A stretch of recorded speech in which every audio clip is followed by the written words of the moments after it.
Muchas gracias, Valery. Espero que, bueno, voy a hacer la aclaración que debería hacer siempre al principio, si esta es la primera o si viste dos o tres clases de estas, del arbolito en el paisaje. Quiero que sepas que hay una playlist en este canal, The Awakening, que se llama El Despertar, en la que vas a poder encontrar desde la primera clase hasta la última. La clase 4 es la primera, ¿sí? Que creo que dice, amar es mirarme desde los ojos del otro y darme desde él, ¿sí? Y esta es la continuación de esa serie, así que es importante que veas todas las clases, ¿ok? Eh, ok, se escucha, dice. Estábamos hablando de los maestros, ¿ok? Y un poco está esta metáfora, formamos esta metáfora de que los maestros en realidad son quienes están enjaulados y nosotros tenemos su llave, ¿sí? Y de alguna forma, inconsciente o consciente, nos manipulan, nos convencen para que le traigamos la llave y le demos su libertad, ¿ok? Y estaba explicando que no es solamente una metáfora, esto no es una denuncia social, eh, un juicio político a los maestros, sino que es más bien, es una observación o un psicoanálisis de la maestría, digamos, ¿no? Porque todo pasa por la atención. En realidad, lo que realmente vale es la atención con la que los escuchamos y la importancia que le damos a ellos. Eso es lo verdaderamente valioso, ¿sí? Y vale mucho más que lo que ellos nos dan, que en la mayoría de los casos estoy convencido de que no sirve para nada, no funciona, y les puedo explicar por qué, quizás no en esta clase, sino en la clase que viene, la del despertar, la puerta sin puerta, pero les puedo explicar por qué, de hecho, ninguna cosa que se pueda aprender con palabras o imágenes a través de nadie es más valioso que lo que tú tienes dentro tuyo y lo que solamente tú puedes hacer por ti. ¿Ok? Se los voy a explicar. No es una metáfora, ¿sí? Es un hecho. Es una realidad neuroquímica. Ok, sí, Ángela, estuve viendo eso, pero escríbele al chat que sí, que insista, porque no, yo no la veo aquí en sala de espera. Que se fije si puso bien la contraseña. ¿Sí? ¿Puedes eso, por favor? Porque están ingresando todos sin problemas. Gracias, Ángela, gracias, gracias. Ok, entonces, decíamos lo siguiente. ¿Por qué nos da la impresión de que la mirada del otro es la llave de la felicidad? Siendo que, como la vida es un cuento, ¿sí? Es como el alquimista, es un círculo perfecto, esa llave debería estar en nosotros, ¿no? Pero ¿por qué creemos verla en el otro? ¿Sí? En el interés, en la importancia que el otro tenga para con nosotros, ¿sí? En su deseo, en su amor para con nosotros. Me gustaría profundizar un poquito sobre eso, ¿sí? Estuvimos hablando un poquito, que es lo que no llegamos a concluir, que es que la mirada del otro nos aporta trascendencia, ¿ok? No solamente nos da existencia, como decía Lacan, ¿sí? Que solamente existimos cuando y mientras en tanto el otro nos mira, ¿sí? Un poco como si fuésemos el árbol del Koan Zen, que no existe y si cae no hace ruido porque no hay nadie ahí para verlo o para oírlo, ¿sí? Lacan estaba, y con razón, en esta postura, a diferencia de Sartre que decía, no, en realidad existimos cuando nadie nos ve. Cuando nadie nos ve somos auténticos, como Alejandro Sanz, ¿no? Nos dejamos ser. Y cuando aparece el otro es el infierno, el otro es el problema, el otro me limita, no me deja ser quien soy plenamente, ¿no? Y Lacan decía absolutamente lo contrario. Solamente nos sentimos plenos cuando nos sentimos observados por alguien, ¿sí? Y esto vale para todo, no solamente para la cuestión del cortejo o la interacción emocional y sexual entre las personas, ¿ok? Esto vale para todo, desde que nos escuchen nuestros padres o nos miren mientras jugamos con nuestras cositas cuando éramos niños, ¿sí? Hasta que nos escuche un público cantar o nos escuche una cierta cantidad de personas dando nuestras charlas, ¿ok? Es exactamente la misma importancia, la misma mirada, ¿sí? Y el mismo amor, el mismo trueque de amor. Bueno, en realidad no es un trueque, porque en realidad el amor se lo queda el que está siendo observado, ¿sí? Más que un trueque es un mal negocio, ¿sí? Y un poco eso es lo que yo quise advertirles a ustedes con respecto a los maestros, ¿ok? Pero ¿qué es lo que pasa? Lo que pasa es que, como puse el ejemplo también de este simpático hijo de multimillonarios, el reconocimiento y la mirada y la importancia que nos den los demás es más valiosa y es mucho más difícil de conseguir que todo lo que podemos conseguir con nuestras manos, ¿sí? O a través del dinero, porque evidentemente contiene amor, ¿sí? Contiene algo que las cosas materiales no pueden dar, ¿ok? Y contiene algo que una sola persona no puede darnos, porque si no nos conformaríamos que nuestra pareja nos ame, nos quiera, ¿no? Y no nos conformamos con eso, ¿sí? Entonces, evidentemente, el ego aspira a una empresa imposible que es agradarle a la mayor cantidad de personas, es decir, diría Lacan, ser el deseo de la mayor cantidad de personas, ¿sí? Ahí encontramos las raíces de la avidez de la fama y del reconocimiento, ¿sí? Que los demás nos deseen, y en lo posible ser el deseo de todos, ¿sí? Por eso tantos influencers sufren y algunos hasta llegan a tomar decisiones drásticas cuando se dan cuenta de que es una empresa imposible, de que no le puedes agradar a todo el mundo y que para colmo el mundo es muy grande y siempre hay alguien mejor que tú, ¿sí? Sigo a muchos youtubers que son muy famosos y reconocidos y ellos mismos confiesan que les pasa algo que es loquísimo y que no pueden controlarlo. Cuando leen los comentarios en sus vídeos, por ejemplo, no se quedan con los 300.000 que le dicen cosas bonitas.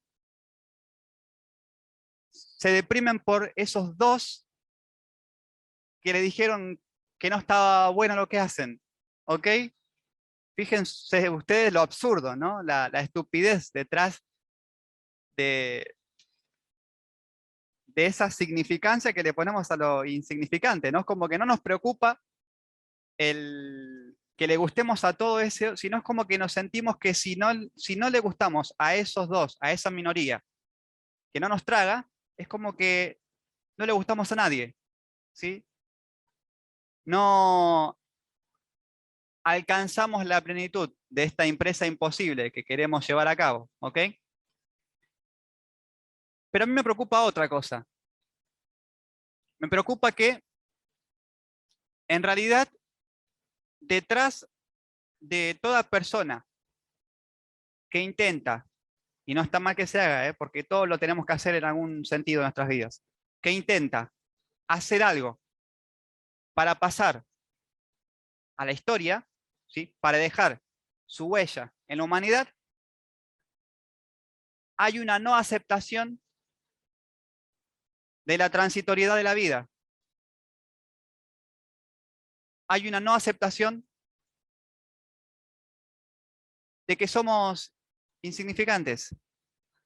Hay una no aceptación de que es inevitable pasar al olvido, ¿ok? E incluso personas que van a resonar en la mente de las personas durante varios siglos más, como Albert Einstein y tantos otros, ¿no? Lo nombro a él porque se me vino a la mente en este momento. Incluso ellos no han logrado la empresa imposible, porque es cuestión de que pasen unos siglos para que ya nadie recuerde quiénes fueron, ¿ok? Pero hay un deseo en lo profundo de la mente, por lo menos, de la mayoría de las personas, de querer trascender el paso del tiempo, querer ganarle la pulseada, las vencidas,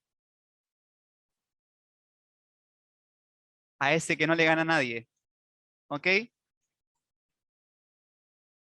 Y lo que los maestros están queriendo hacer con nosotros es poder alimentar, o sea, anestesiar más que alimentar, anestesiar esa angustia imposible de resolver, esa fantasía. ¿Ok? ¿Por qué? A ver si está más adelante. Necesitamos narcisísticamente al otro para fantasear que existimos y para fantasear que no vamos a pasar al olvido. ¿Ok? Y me preocupa algo también más importante quizás que esto. En todo maestro, y por supuesto yo no me considero un maestro, pero sí sé que estoy haciendo uso de la atención de ustedes, y lo bueno es que por lo menos les dejo esto constructivo, de que ustedes se den cuenta de que no tienen que seguir a nadie, pero solamente alguien que está enfermo de lo mismo puede entenderlo y puede generar los anticuerpos, ¿ok? Lo que me preocupa es que los maestros, en primer lugar, están granjeándose de la atención de otros, es decir, son narcisistas, porque si tú crees que lo que tienes para decir es tan importante que otros lo deben escuchar, sos un narcisista, en menor o en mayor grado, patológicamente o no, pero sos un narcisista, asumilo. Y en todos estos maestros con minúscula hay narcisismo, ¿ok? Los estamos ayudando sin querer a masturbar su ego.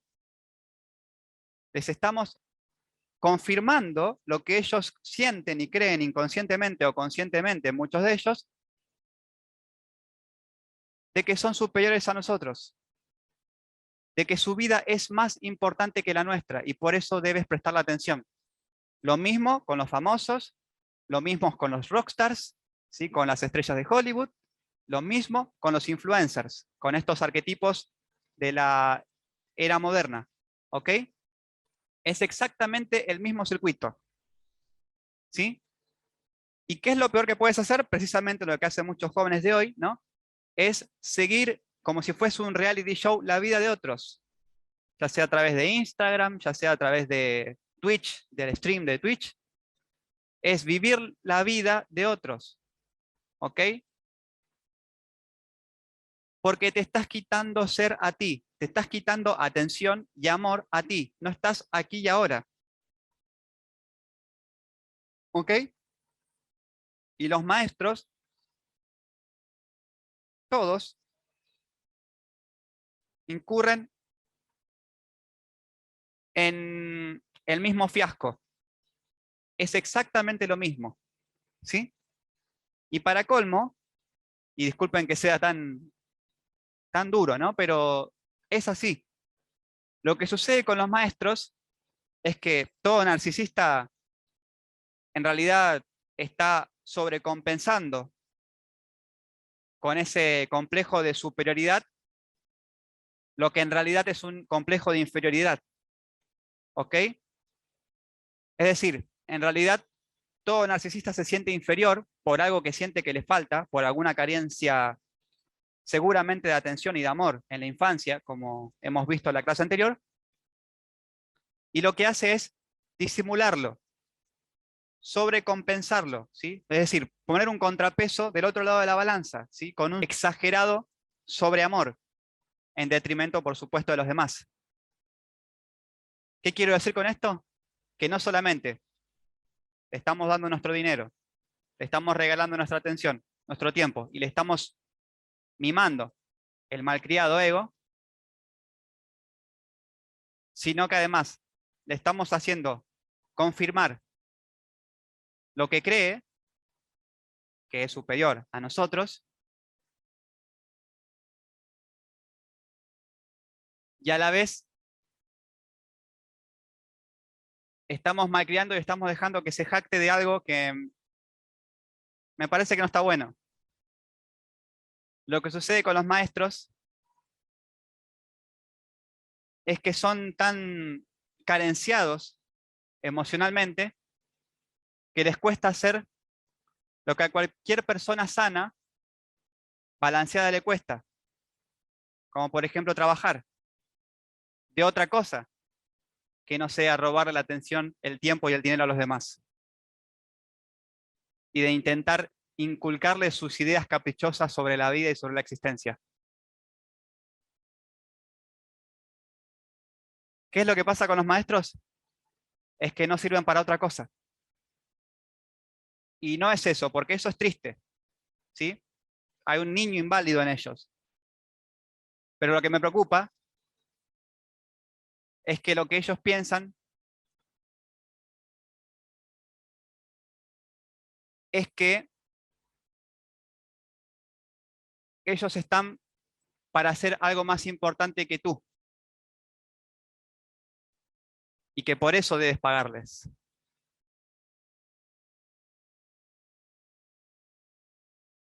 ¿Ok?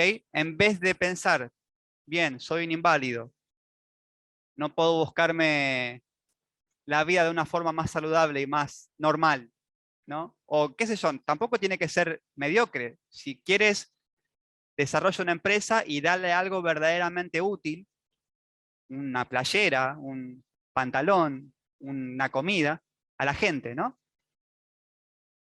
No, no hace falta que lleves una vida mediocre. Pero lo que quiero decir es que,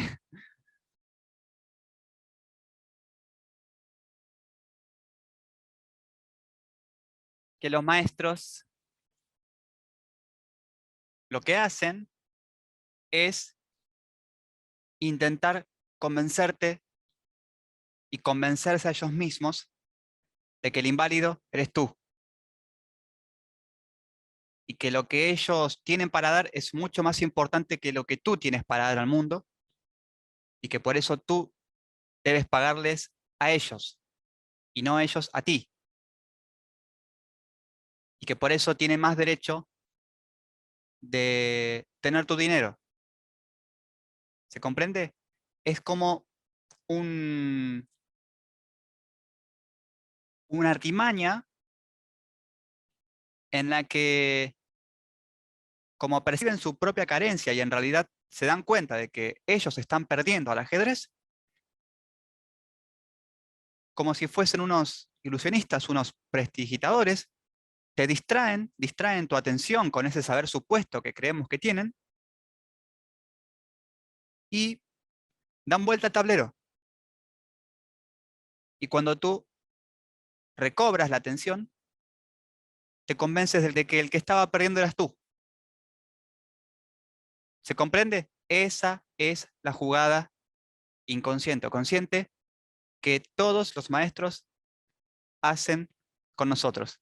Y por supuesto, no significa que para no ser un narcisista tengas que dedicarte a cualquier cosa. No, si tú quieres, puedes incluso hacer algo importante y pasar a la historia y dejar tu huella en la humanidad, ¿sí? No significa que todo aquel que hace algo trascendente o sobresaliente por encima de la media o de la, entre comillas, mediocridad, sea un narcisista. Por supuesto que no. Yo estoy hablando específicamente de los maestros.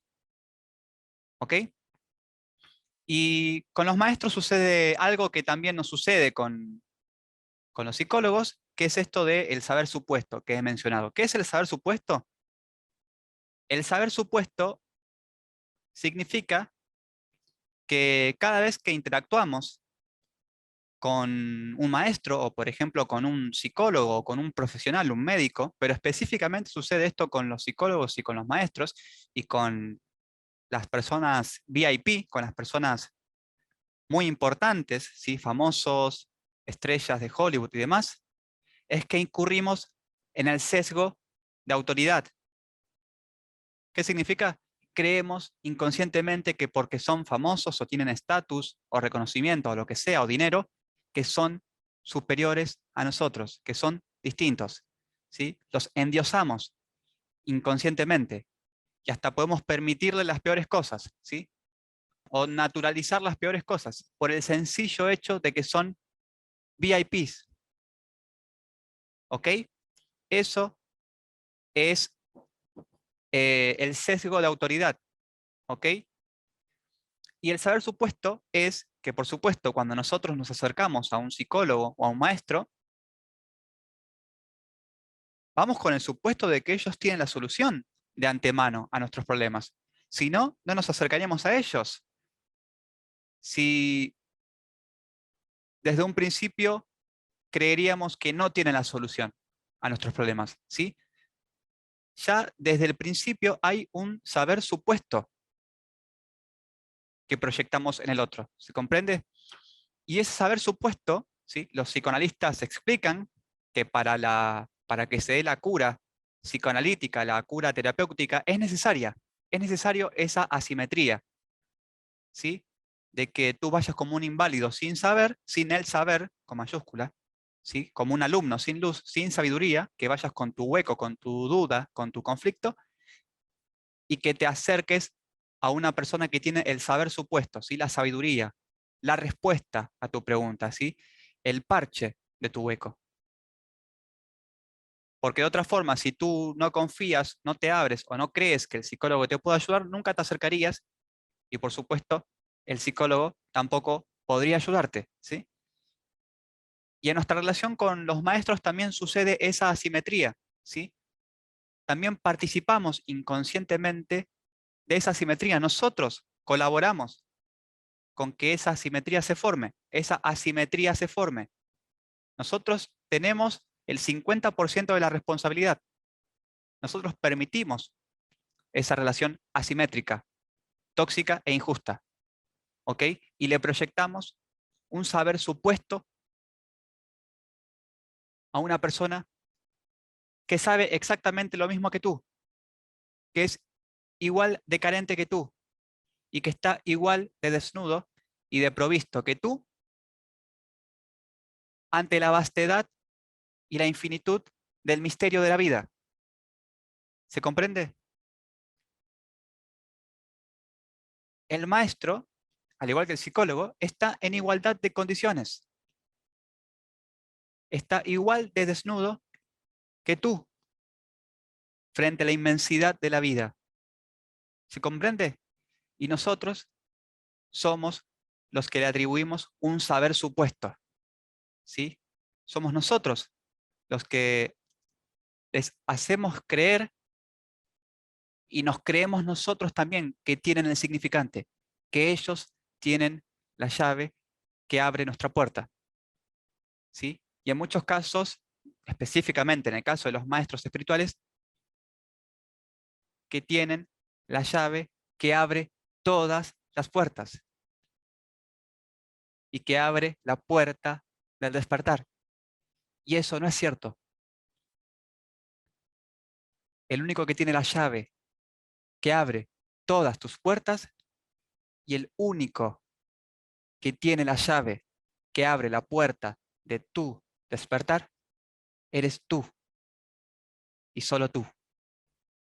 ¿Ok? Bueno, creo que se entendió, ¿no?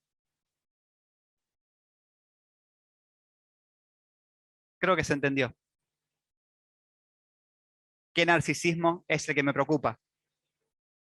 ¿Sí? Y toda esa atención tiene que estar dirigida a ti y a los tuyos, ¿ok? A tu vida, a tu maestría.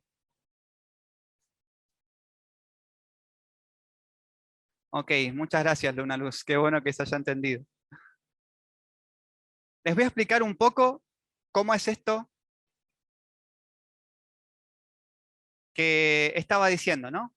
Cómo es la dialéctica de, de la vida, del deseo, ¿sí? Esto es el grafo del deseo en Lacan, lo que voy a explicar. A ver si puedo poner unas animaciones como para que sea más ordenado. Ok, creo que estamos. Cuando nosotros estamos en el vientre materno, y he escrito un ensayo sobre esto, no lo compren, de regreso a la madre, año 2011, en editorial El Aleph, luego se los paso por PDF, o les paso un video en el que explico en una hora de qué se trata todo el ensayo. Explico básicamente en ese libro la más que la psicología, el psicoanálisis del nirvana, ¿sí? Cómo es que el nirvana es una experiencia, o sea, el despertar, es una experiencia que se puede alcanzar, que no es un mito, ¿sí? No es el opio de los pueblos, como diría Marx. Es una experiencia real, psicológica, medible y alcanzable, ¿ok? Y explico cómo se forma el ego, ¿sí? A partir de que estamos en el vientre materno, ¿sí? Porque lo que Freud, Lacan y más que ellos dos, Winnicott, Melanie Klein y otros psicoanalistas pudieron vislumbrar es que en el vientre materno el cerebro funcionaría de tal forma, ¿sí? Que se le conoce técnicamente como el principio de inercia o también como la descarga neuronal absoluta, que Freud llamó no casualmente principio de nirvana, ¿sí? Porque sería un estado de perfecta paz y de satisfacción. Cuando estamos en el vientre materno, nuestro ser es entero, como este círculo completo, ¿sí? Le puse la llave para ver que está ahí, pero en realidad en ese momento no hay llave, ¿ok? No hay llave. La puerta está abierta y estamos como en el jardín del Edén, ¿ok? Tenemos ser y plenitud.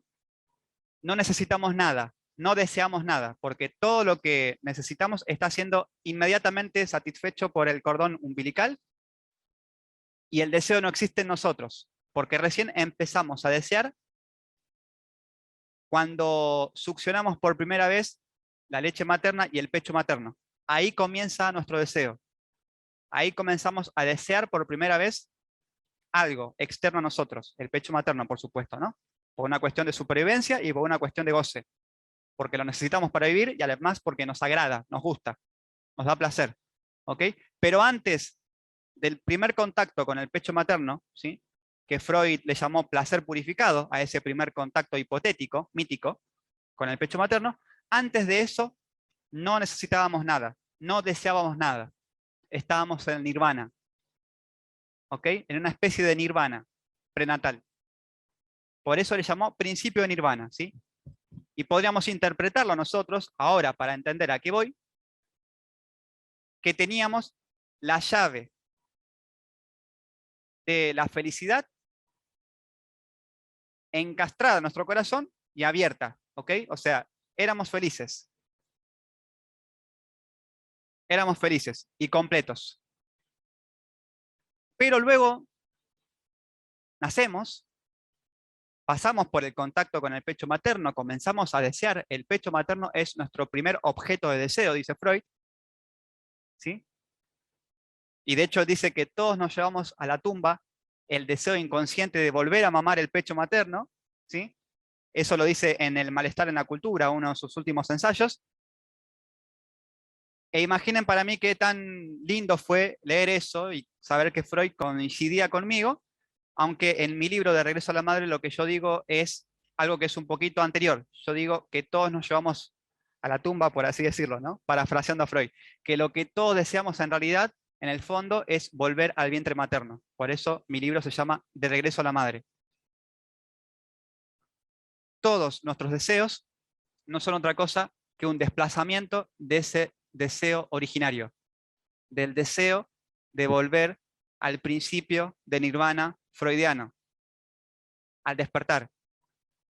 ¿Ok? ¿Qué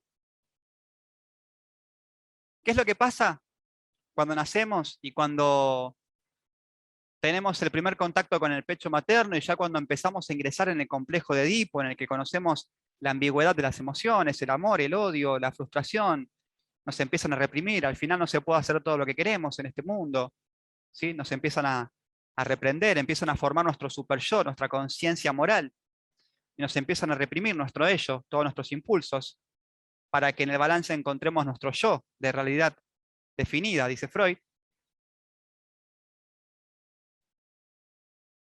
Sí, Valeri, puede haber. Pregunta a Valeri si hay traumas originados dentro del vientre de la madre. Puede haber, ¿sí? Winnicott y Melanie Klein se focalizan en eso, ¿sí? No voy a hablar de eso en este momento, pero sí, puede haberlos. Pero supongamos que es un embarazo deseado y armonioso, ¿ok? Que ha salido todo bien y que no han habido traumas, ¿sí? Este niño nace, ¿sí? Entra en contacto con su madre, comienza a desearla, y obviamente porque comienza a desearla, comienza a desear el pecho materno, conoce la dualidad. Por eso los niños lloran, porque se dan cuenta que no están todo el tiempo en contacto con el pecho materno, ¿sí? Empiezan a notar la dualidad, la diferencia entre el yo y el tú, ¿sí? Mi madre está conmigo, mi madre no está. Y si no está y empiezo a sentir hambre, lloro para que venga. Y si no está y empiezo a aburrirme y quiero entretenerme con el pecho materno, también lloro para que venga, ¿ok? Comienza la dualidad, comienza la percepción dual. Yo, no yo, ¿sí? Yo y tú. Y nuestra madre, el pecho de la madre es nuestro primer otro. Y por supuesto, eso se va trasladando, no quiero profundizar tanto en esta oportunidad, les voy a pasar el vídeo de mi libro, hasta que entramos en la pubertad, ¿ok? ¿Y qué es lo que pasa en el medio? Bueno, precisamente,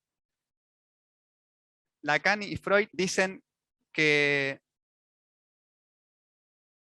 le cedemos parte de nuestro goce de completud, de nuestro goce completo al todo, al otro, perdón. Le cedemos parte de nuestra plenitud al otro con tal de ingresar en la cultura, ¿sí? Es decir, que se podría decir, metafóricamente, que perdemos nuestra llave, ¿sí? De la satisfacción absoluta y se la entregamos a la cultura, a la sociedad, al otro. ¿Por qué? Porque la cultura, y esto inconscientemente, esto no los tiene que decir nadie. Esto es la recopilación ontogenética, es decir, en el ser vivo que somos, de la filogénesis, es decir, de la evolución genética que está grabada en los genes de nuestra especie. ¿Qué es lo que sucede? Le cedemos la llave de nuestra felicidad al otro con mayúscula, es decir, a la sociedad, a la cultura. ¿Por qué? Porque la cultura, el mundo, la existencia humana, nos exige que para poder vivir y para poder existir en comunidad, tenemos que desear. ¿Qué pasaría si el niño crece teniendo la llave de la satisfacción absoluta? Moriría de hambre. Porque gracias a que tiene este hueco, ¿sí? El hueco que dejó el objeto pequeño A, que se le cayó la llave, que perdió, tiene deseo, deseo de nutrición, ¿sí? Deseo de que la madre lo alimente con el pecho materno y deseo de afecto, ¿ok? Gracias a ese deseo de nutrición puede crecer su organismo y gracias a ese deseo de atención y de amor puede interactuar con otras personas, ¿ok? Y para vivir como humanos es fundamental ambas cosas, ¿sí? Alimentar el cuerpo y alimentar, digamos, al corazón, ¿sí? Al cuerpo emocional. Y por esta razón es que le cedemos la llave de nuestra felicidad, entre comillas, al otro, ¿ok?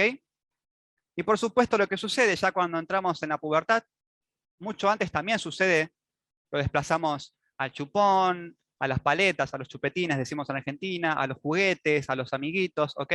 Pero ya cuando la libido está desarrollada como es debido, comienza la búsqueda sexual y empezamos a fantasear que la llave de nuestra felicidad la tiene un otro,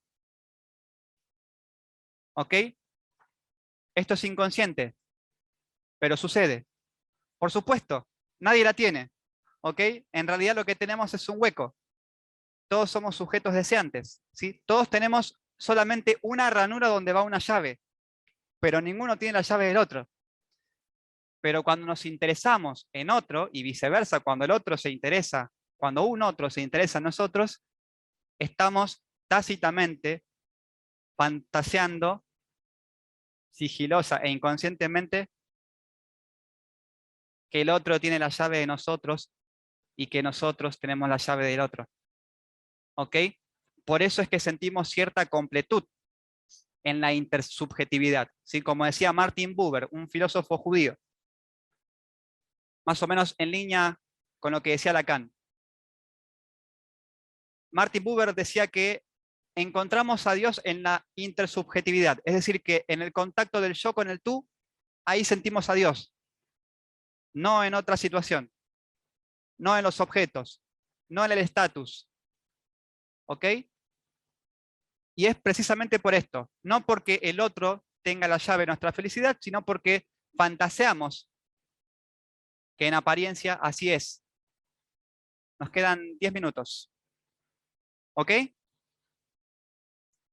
Y por supuesto, es algo que es necesario que sea así, porque es el fundamento de que dos personas se deseen y que en el caso de que sean del sexo opuesto, perpetúen la especie.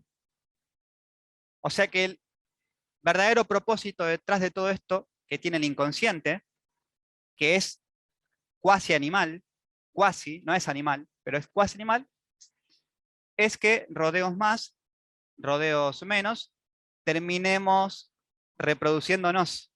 ¿Para qué? Para la conservación de la especie, para que la especie sobreviva, ¿sí? Y ya que estamos en el despertar, para que la ilusión continúe, para que este juego de existir como humanos no termine nunca, ¿ok?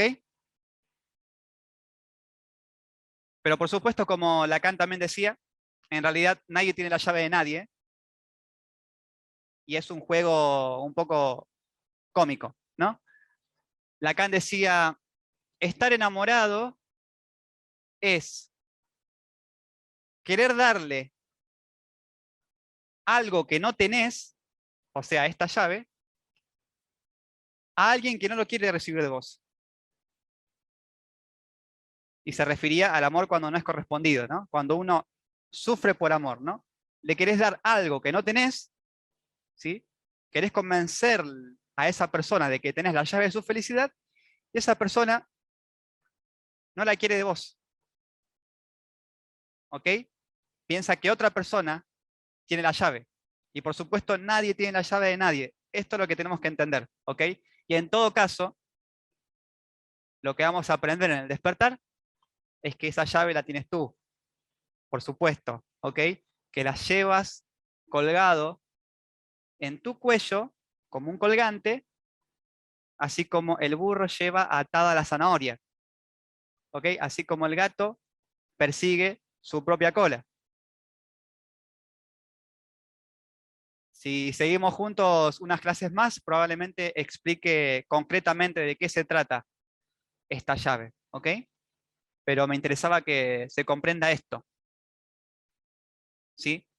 Esto es, se le llama la dialéctica del deseo en psicoanálisis, ¿sí? Es decir, el procedimiento de cómo evoluciona el deseo, de cómo pasamos de ser un ser completo y autosatisfecho en el vientre materno a ser un sujeto deseante, un sujeto de falta, un ser que tiene carencia, ¿sí? Que tiene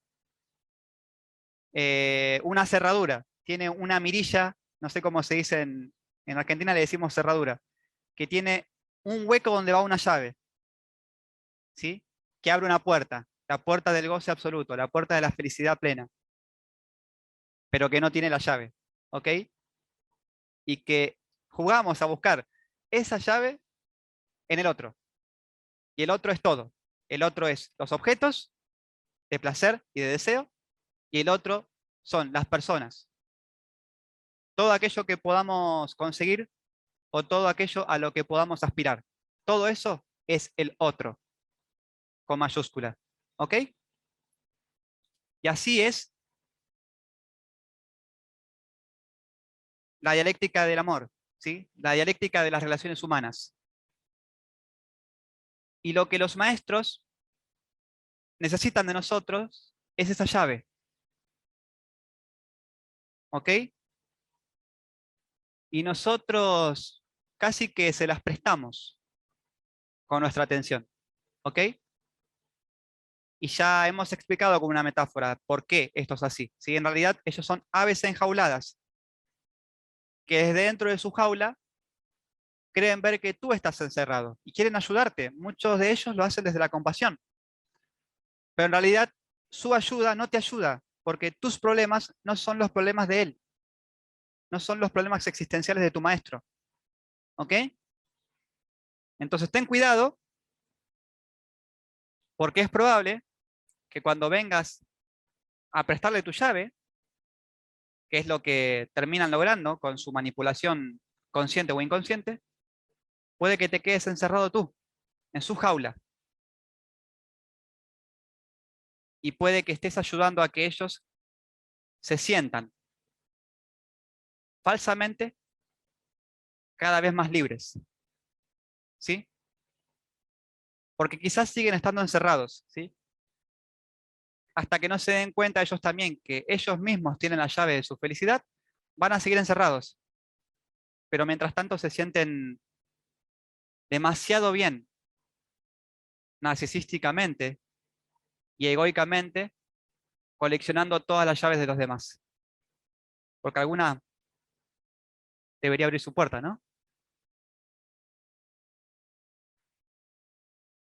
¿Ok? A eso me refería, hermosos. Nos quedan 4 minutos.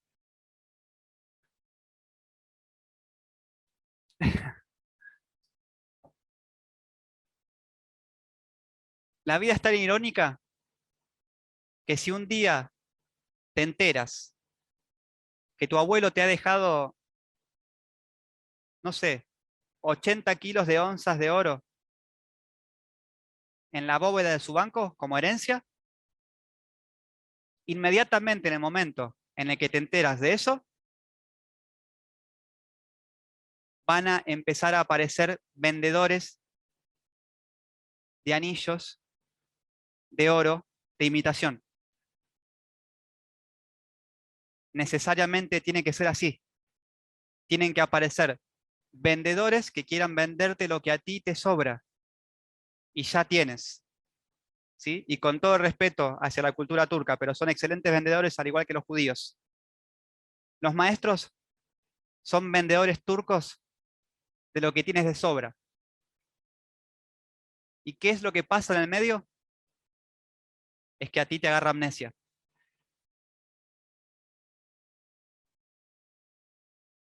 Inmediatamente, cuando estos vendedores de algo que a ti te sobra y que tienes incluso en mayor cantidad que ellos, te vienen a ofrecer lo que ya tienes, te olvidas de que eres rico en eso. Esta es para mí la dialéctica del maestro y el discípulo, del maestro y el alumno. Así que tengan especial atención, porque te encontrás con la pregunta cada vez que se te cae la respuesta. Te encontrás con ofertas que te van a querer vender la solución cada vez que te distraes de que ya lo solucionaste o de que ya sabes cómo solucionarlo. Y lo único que van a lograr en ti es confundirte y es demorar la conclusión de tu camino, la concreción de eso que estás queriendo lograr.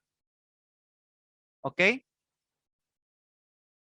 Estás a punto de terminar tu canción y los maestros aparecen para darte más cuerda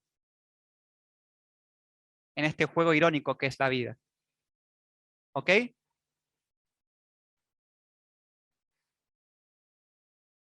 De más está decir, y lo veremos en la clase de la puerta sin puerta, que hay un momento en que la búsqueda tiene que detenerse y el despertar llega, la búsqueda termina cuando tú te detienes. ¿Ok, hermosos? Muchas gracias por asistir. Nos vemos quizás mañana con la clase de la puerta sin puerta, el despertar. Gracias a todos. Gracias, Valerí. Muchísimas gracias. Gracias a ti. Gracias, Un Yolanda. abrazo. Gracias, abrazos. Chabeli, Luna Luz, Jonathan, Yoye, Ángela, Gracias, Marco Antonio hermoso. y el Excelente como celular siempre. Huawei. Gracias a ti.